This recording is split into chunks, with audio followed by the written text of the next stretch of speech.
అందరికీ నమస్కారం. పీతల కూర తయారీ విధానం: నూనె వేసుకొని, పెద్దపాయలు వేసుకొని, పచ్చిమిరకాయలు వేసుకొని, అందులో బాగా వేగినాక ఈ గంటలో వేసుకొని పీతలు ఇందులో వేసుకొని బాగా శుభ్రం చేసి పెట్టుకున్న పీతలను ఇందులో వేసుకొని ఉప్పు, కారం, కొంచెం ఉప్పు, కొంచెం పసుపు, కొంచెం కారం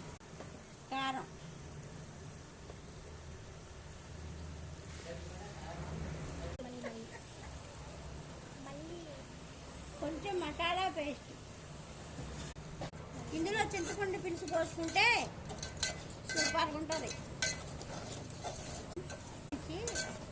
బాగా మగ్గనిచ్చి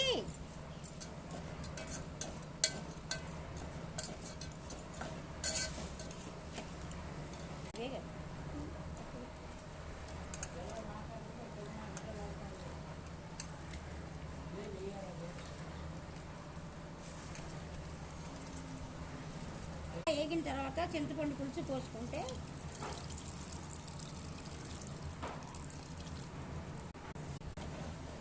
బాగా మగ్గ పెట్టుకోవటమే. కడాయి తిప్పుకొని బాగా మగ్గ పెట్టుకోవటమే.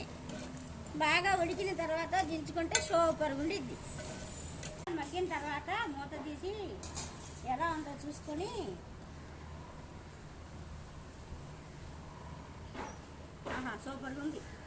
సూపర్గా ఉంది మోహన. పీతల కూర తయారీ. పీతల కూర సూపర్గా ఉంది. మీరు కూడా ట్రై చేయండి. బాయ్.